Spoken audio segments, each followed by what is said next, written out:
Hi. Hi. My name is Marcia, as you can see. And the talk that I'm going to give tonight is basically based on my newest book, actually my only book. And it's entitled Your Best Life Yet, A Journey of Purpose and Passion. After the talk, if anybody wants, I have books and I will sign them. Desiree will take care of that and I will sign them for you if you want. Just saying. So, the other thing I want to say is that I really like interactive. So if you have questions or comments you want to make, just let me know, because that's when I think we're really doing okay, when we're all working together. So, okay, so this process that I put together, I call it the Best Life process. It started actually really 26 years ago when I got sober. I was living in darkness. I was addicted to drugs and alcohol. I was skinny and nervous and depressed and homicidal, and I was really a mess. And I happened to be able to get sober, and my life began to change. I started to gradually creep into the light. And it was gradual, it took a long time. But you know what? I think it was meant to take a long time, and I really believe in process. And I really believe that everything and anything we do takes what it takes, and in order to acclimate yourself and actually grow, you know, it needs to take time. So that was fine. Then when I was going along and I was a therapist and I was enjoying my work. And then around 15 years later, I started feeling like I needed something more from my life or my work, and I wasn't sure what it was. Coincidentally, around the same time, my clients, both in group and individual therapy, decided that they needed more because they were getting to be really good at dealing with their issues. And so they wanted to know, you know, what they should do in their lives different. Because oftentimes when we start dealing with our issues or we get sober, or whatever the case is, you know, what happens is that the life we had isn't the life we want anymore. Because we've changed. And so I was thinking about this, and I was realizing that I needed, if I was going to help my clients, I needed to help myself and to grow and to figure out what it was that I was going to do, you know, and how to help them. And then I found a love. And so everything stopped for a little while I had surgery, radiation therapy, and that was 11 years ago. So fortunately for me, I was able to embrace that recovery the way I had embraced the recovery from drugs and alcohol, and the way so many women have done before me, and so many women will do after me. But when I heard that I had breast cancer, I mean, it feels like a death sentence when you hear the word cancer. It's really got a bad rap. And so it took me a while to mop myself up off the floor. I was having a pity party on the floor. I really was, in the living room, on the floor, crying, and I'm gonna die, and all this stuff. Did I reach out and talk to anybody? No. Did I talk to my doctor? Did I call my mom? No, I didn't. Not for several hours. And finally it was starting to get light outside, and I realized, you know what? The doors of my pity party just sort of slammed shut. And all of the things that I had learned in sobriety and in therapy came to me. And I realized that I could do this, you know, that I could do what I had to do. And so I did. And then when I got over that, what happened is I walked through the cancer, and all of a sudden life became 20 times as precious as it had ever been. And it was already 20 times as precious in sobriety as it was prior to that. So I had a deep yearning to make every minute of my life be really, really good. You know, I just really wanted to make the most of my life in every way, shape, and form. And so I hired a coach. Because again, we're back to the thing where I didn't know what was wrong, you know, and I'm thinking, do I need to like go sell clothes at Nordstrom or something? I mean, maybe I shouldn't be a therapist anymore. I needed some kind of change, some kind of different thing happening in my life, and my clients, remember, were asking for the same. And so this was a sort of a 3-month hiatus we had, and now I was back. And so what I did was I hired this coach, and I started hearing about things like purpose and vision for your future life. And I started thinking about what would it be like to have purpose, to have my life based on a powerful purpose, to create a vision for what I wanted my life to be like going forward. And I got so excited that I realized that, you know, he's a coach, so I went to coaching school. And I learned a lot of things there. But what I didn't learn there was, what am I supposed to be doing? What am I really supposed to be doing? Where am I supposed to be focused? How can I teach my clients? And so I put together a bunch of the things that I was learning there into this now called Best Life Process. And I did it. I went through it deeply and with commitment, and I was amazed at what it brought me. It brought me to the point where I was like so excited just to get up in the morning, so excited to do my life, so excited for what I had learned about myself, which was that I wanted to teach people this because of the way that I was feeling. So that's what I'm doing, actually. So that brings us to today. The process is know your values. We're going to get into it. Discover your higher purpose. Oh, I want to say at this point that we made a switch from my Mac. I created this PowerPoint on my Mac. And then we had to, for the purposes of tonight, put it onto a PC. And so it's a little off kilter. It's not the same. So I wish you could see the other one. I think it's prettier, but that's just my little editorial. Okay, so discover your higher purpose. And then after that, create your vision for your life going forward. Determine your goals from your vision. And then, of course, leap into your action steps. Yeah. So who can benefit from this work? Well, anyone facing a transition in life. Anyone, you know, you're going along in your life and everything's going along, and then all of a sudden you go through a doorway and there you are in a hall. You're in a hallway and the door is closed behind you and there's a couple of different doors right there and you don't know which one to go through because you're in this transition phase. So this is really a good process for that kind of time in your life. When you're yearning for something and you just don't really know what it is, or maybe you know what it is, but you don't really know how to get from here to there. And so, for instance, I started out mostly working with young adults because they were looking to launch themselves and figure out what was next for them. Maybe they were just out of school and stuff like that, or still in school. And also, then I started getting some couples that wanted to share a purpose and a vision, a powerful vision for their lives going forward. And I saw how it helped their relationships. And so I have people in recovery who have been working steps but don't know what to do with their lives.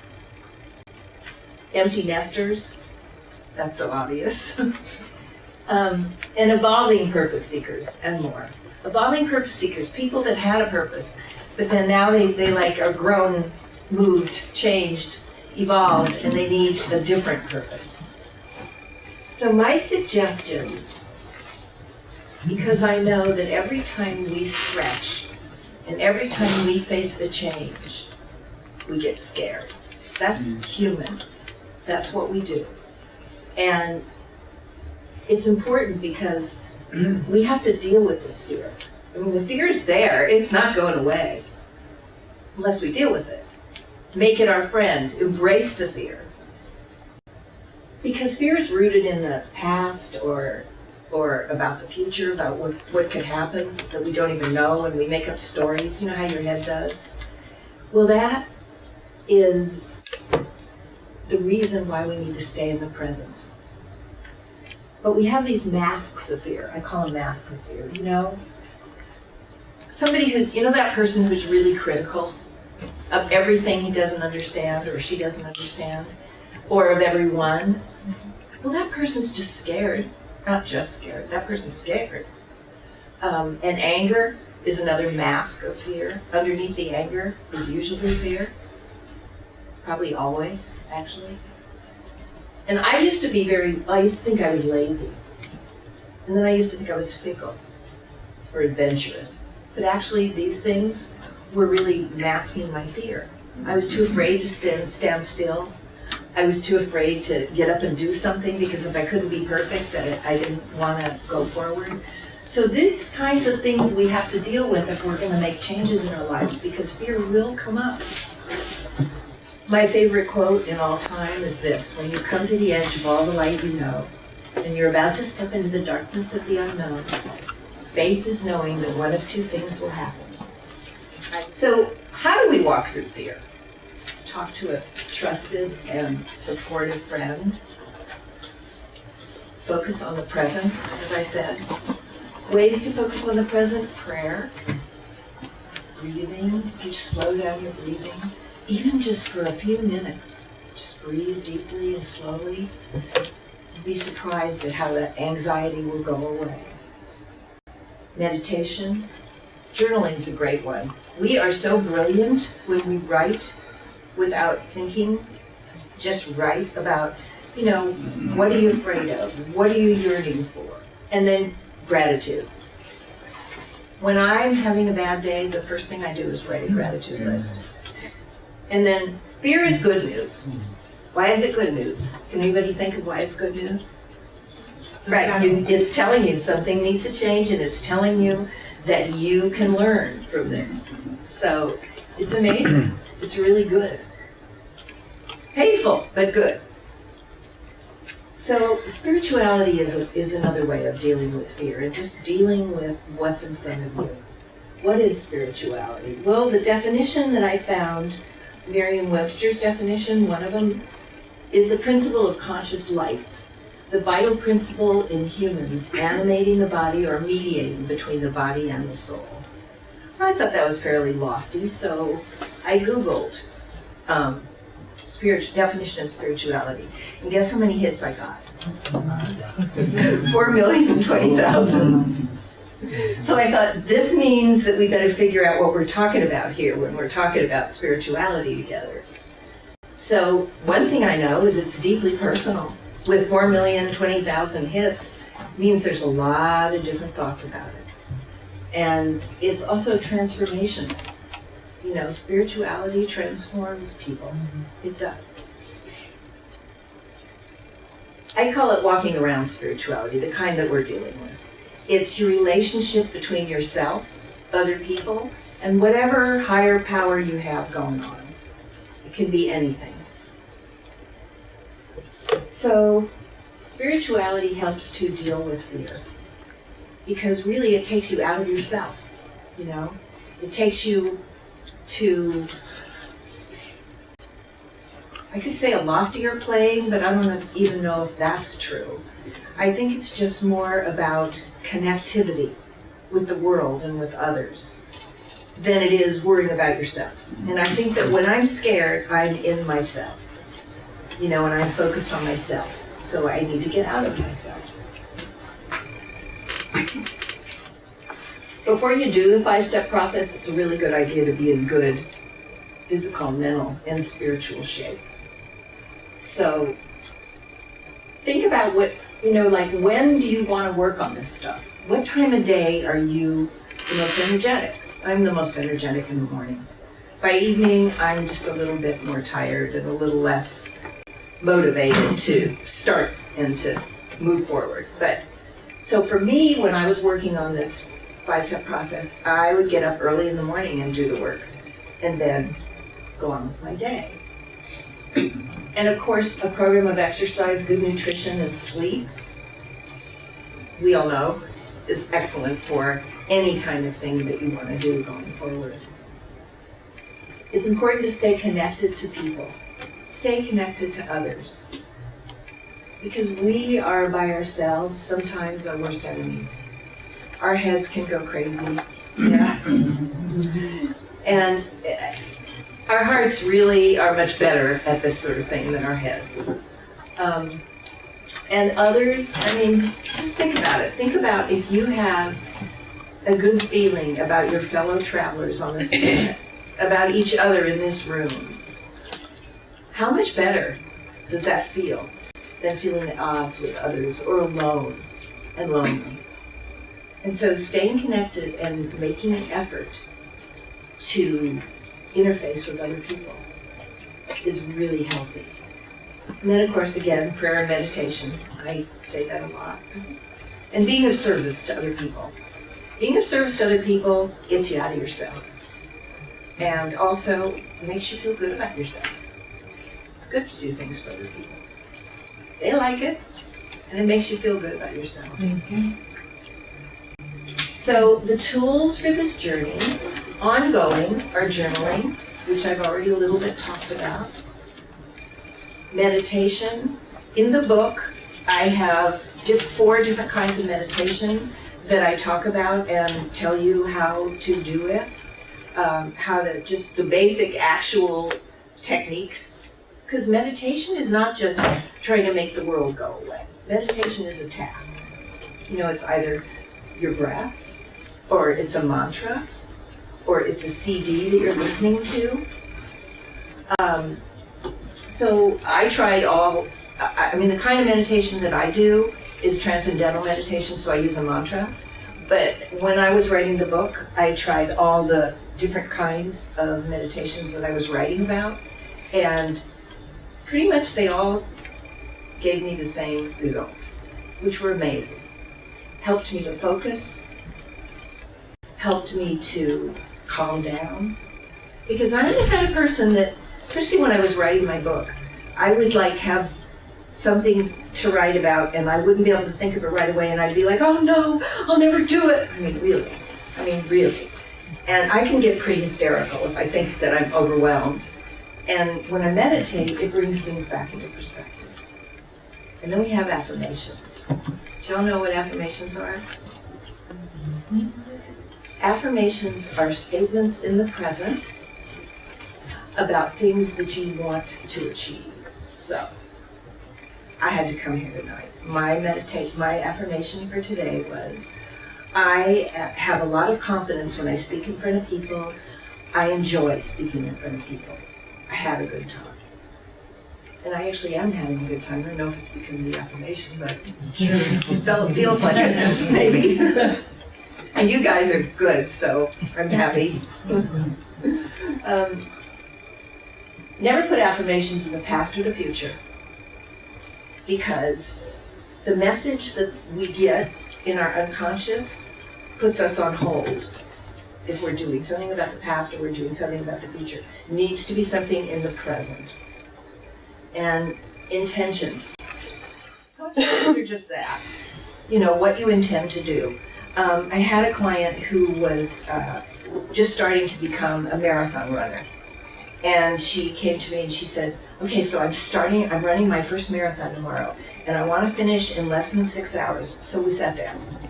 And I, basically had her go into what were her goals for the marathon. And then she put them in the present tense and created an affirmation. And I said, go for it. Put 5.5 hours. That she said when she crossed the finish line, I swear to God this is true. She said when she crossed the finish line, she looked at her watch, whatever she was carrying, and it said 5 hours and 30 minutes and 20 seconds. To identify your values, which is the first step of the 5-step process, use your heart. The heart embraces truths that elude the mind. Your heart is more creative than your mind in clarifying what you want and what ought to be the major themes in your life. Your heart is where you feel passion. Your heart is the center the home of your spirituality. Living from your heart nourishes your soul. This is in the book. I think it's pretty self-explanatory. It's really important because values and strengths and these things, you feel these rather than think these. So that's why that's important. So you want to figure out what your strengths are. You want to look at what you love to do, because we're usually always very good at what it is we love to do. And you want to look at what you may feel called to do. Like, I have a friend who is magic with little kids. She's just magic. They know it, and she knows it. And so now she's a preschool teacher. Mm-hmm. And everybody's looking at her going, "You're amazing." And she's having the best time because it's one of her strengths and she followed her strength. And it's important. Think about what you've ever done in your life that made you happy. What you've ever done in your life that, think of a time in your life when you felt happy, successful. Okay, what was it you were doing? What was it that made you feel that way? Write it down and hold on to it, because we're going to use it. And explore this happy time. Really look into it. I had another client who, when we were doing this, talked about her love of animals. And at the time, she was doing something else altogether. But then she wrote it down, and so I told her that, I thought she should hold on to that. And then when it came time for her to go forward in her vision and her statement of purpose, she put the animals in there. Well, now she's working in the vet's office and studying to be a veterinarian. And you should see her. She's all lit up. She's really happy. And all she knew was that she loved animals. She never really thought about working with them. But there it is. It happened for her. So values are not tangible. They are what matters most to us. Family, friendship, health. There's plenty. This is a good time for us to look at our handouts. There's an entire list right here. Right. It's not every value in the world, but it's a pretty good list. And we're going to get into how to use the list, because the list is in the book. But I just made a sort of little cheat sheet for you for this. So, because when we are living by our values, they really do help us to discover our most authentic selves, because it's what we care about. So if we're basing our lives on what we care about, then really, how more authentic could you get than that? And they are a map to a fulfilling life. Because you can't go wrong if you're doing something that really matters to you. Not something that matters to someone else, not something that you think should matter to you, but something that really truly does matter to you, that you care about. It's empowering, it's motivating. The thing to know about values is that they do change. They change as we grow and change. So, I think back what my values were when I was 20. Well, they were so violently different from how they are now. Not every one of them, but certainly a lot of them.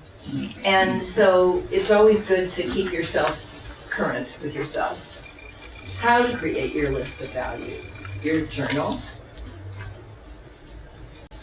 Notice your daily values. Like, to me, when I had this dinner tonight, one of my values is healthy eating. And this was a pretty healthy meal. So I was pleased. I was happy. Now, noticing that if I were making my list of values, I would be writing that down in my journal. And the values of people you respect. So I have this thing about Mother Teresa. I just love how compassionate she was. And yes, she was famous and all that stuff, but that wasn't what her goal was. Her goal was to help people. And so when I was making my list of values, I wrote down compassion, and helping others because they mattered to me and I really resonated with her. And it helps to look around at what other people are doing because sometimes you can really relate to other people. And add values from the list. And then edit. So you'll look at your list and maybe you'll see things that are too similar and take one out, or maybe you'll put something in that you didn't see before. And so you need to work with it, give it time, and be patient with yourself. Then you group your values in themes. So you have like maybe work. What's another thing possible in life? Family. Integrity, family. Self-actualization. Self-actualization. Whoa, there's a good one. Nice. Thank you. Health is another thing. And then you take the, you select core values out of each thing. So you have basically a list of like maybe 10 that are your core important values. But all the other ones that you've written down are important too. It's just that in going forward to write a statement of purpose, you're going to use your 10 core values. So discovering the gift that you were born with, your life's purpose, is a process. Each of us has a calling. Oh, I forgot to say that about something, but it doesn't matter. You have something no one else has on this planet. No matter what your purpose, if you commit to finding it, it will fill up your heart and leave you feeling inspired. This is from The Dark Side of the Light Chasers by Debbie Ford. It's an amazing book, by the way. Just, you know. So in looking for purpose, for your purpose,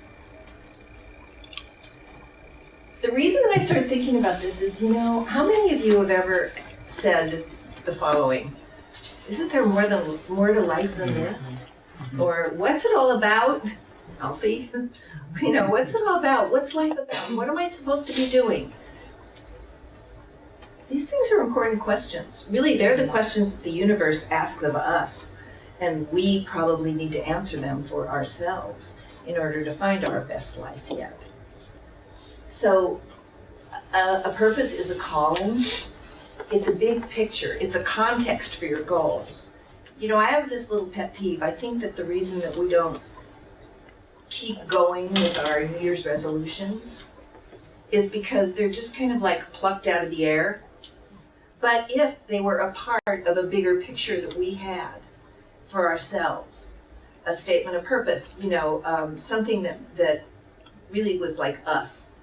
For instance, everybody always says they want to go to the gym for New Year's resolution, right? The gyms fill up after the first of the year, right? And then about a month later, they're just the regulars again. So what happened? Well, maybe if health was a part of your purpose, your statement of purpose, and then if going to the gym was a part of health, maybe it would all make more sense. And it would all be sort of more holistic. And then maybe it would work better. It's my little theory. A statement of purpose is a foundation for thinking, actions, and feelings. It's a theme for your life, or themes.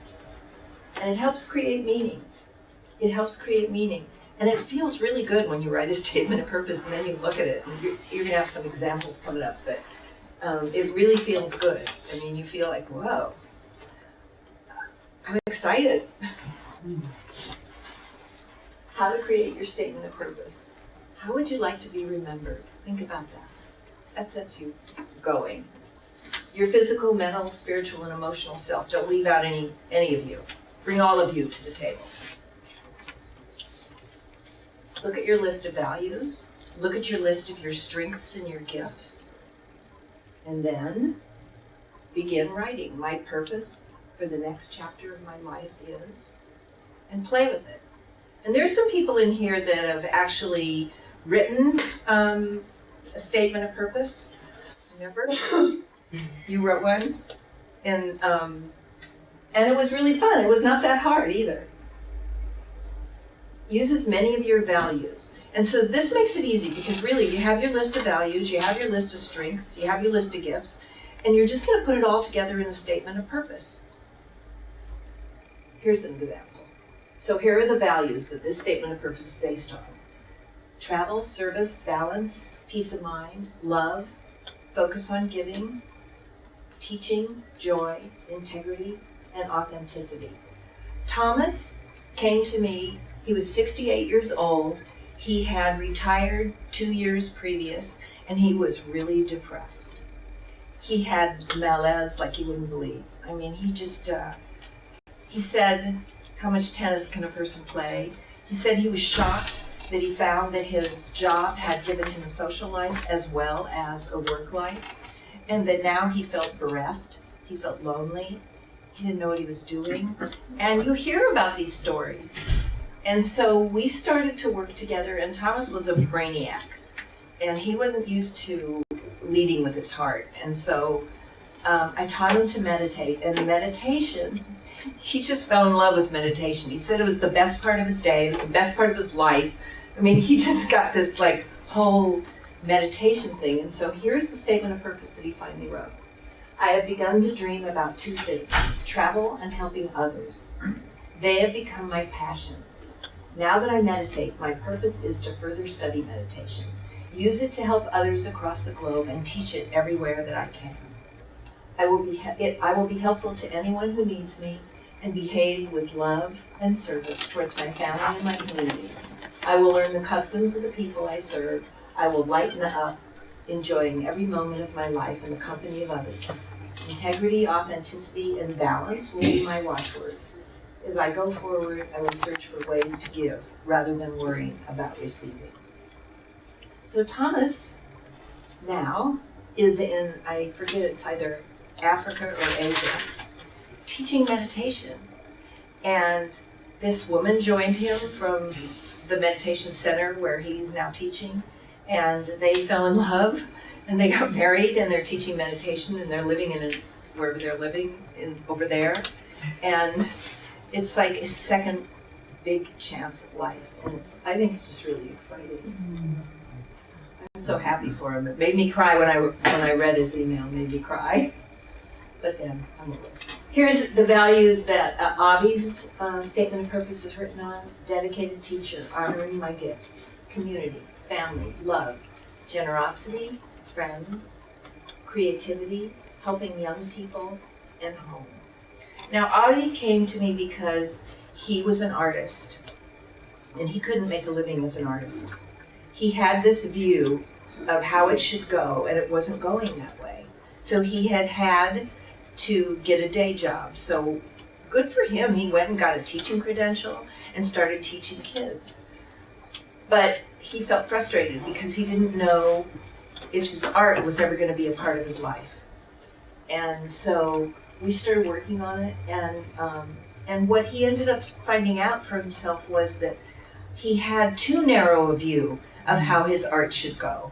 And that maybe if he brought his art into the life that he was living today, or that day, then it would work for him. And so this is what he said. My purpose is to be the very best teacher I can be, to teach using all my creativity in order to help young minds develop, and to bring out the muse in each of my students. I'm a painter, and I will always paint. I will find a way to use my gift to help others in and out of the classroom. I will bring creativity into all aspects of my life, my family, my community, my friends, and my home. I will be generous with this creativity. My life will be a giving and a receiving of love in many different ways. So what he did was he started giving it away. He started giving art lessons on Saturday mornings for free. The school let him use one of the rooms. And then that morphed into them giving him art classes to teach in the school. And then he also did a community project. And that brought people from all around the community, and even from some of the gang kids wanted to paint the murals that they were painting. And then he got a show. So you just never know where it's all going to come from, but it was great for him to discover how to go about this in a way that worked for him. Your dreams are valuable. They are a part of you and the stuff of successful future endeavors. Your dreams represent your creative side. We always think dreams are for kids. Really? They're not. They're for all of us. And they represent something that comes from deep down, and they're important. So, a vision is a picture of how we want our lives to look in the future. There are details in the vision. The more details, the better. The more details, the more attached to it you are, the more likely you are to make it work. So, a vision, I'll let you know, is a longer piece. It's longer than making your values, your statement of purpose. A vision is like a free form. You write it in your journal. There's that journal in you. And so you take the details involving all your senses. Like, for instance, one of my parts of my vision is to live at the beach. So I wrote how the sand feels when I walk on it in my bare feet, and what the ocean smells like, and how the air feels in the morning at the beach because it's so crisp, and things like that. So it begins with a dream, a yearning, and close your eyes and paint a picture in your mind.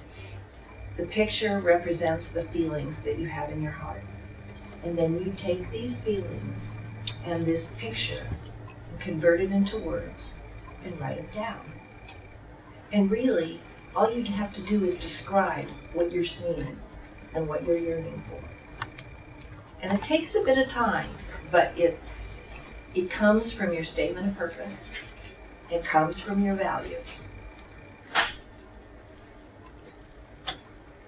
Okay, so if anybody's doing CEUs, this is one of the questions.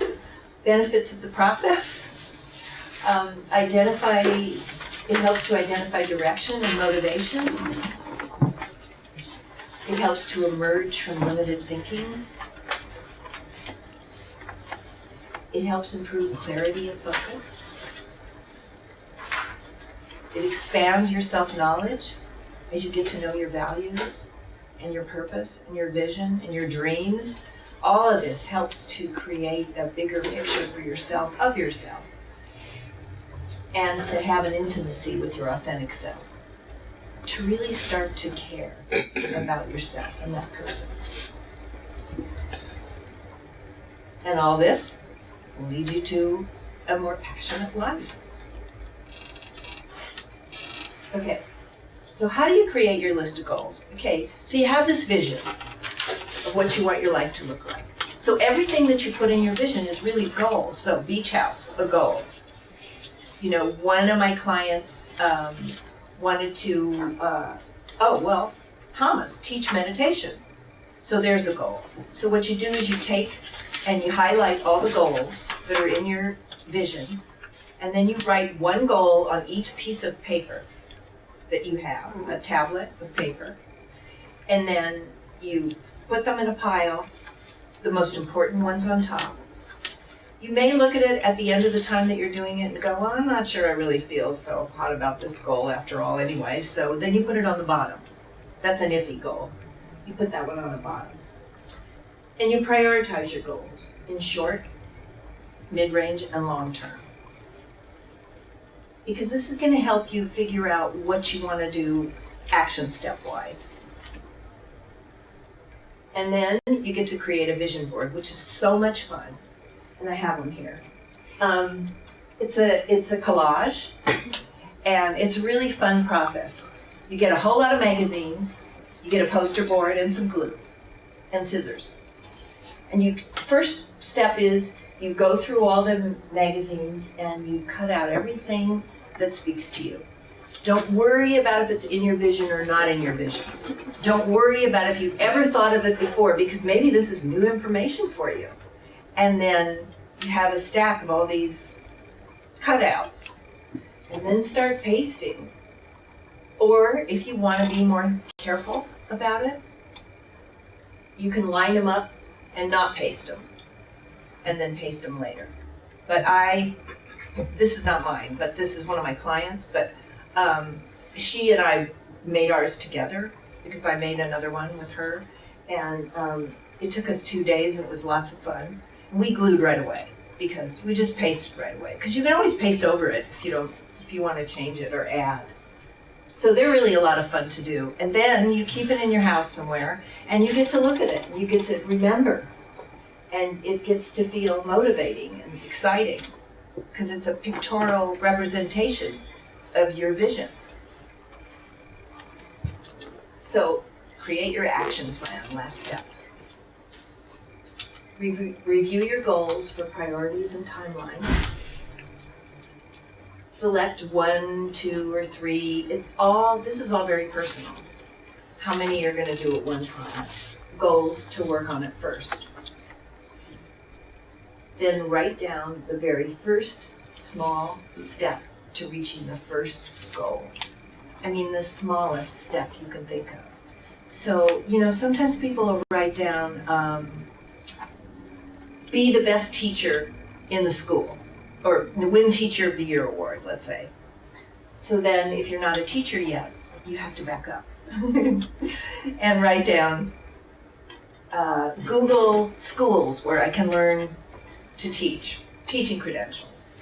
And so you just keep backing up as far as you can back up to make the steps teeny.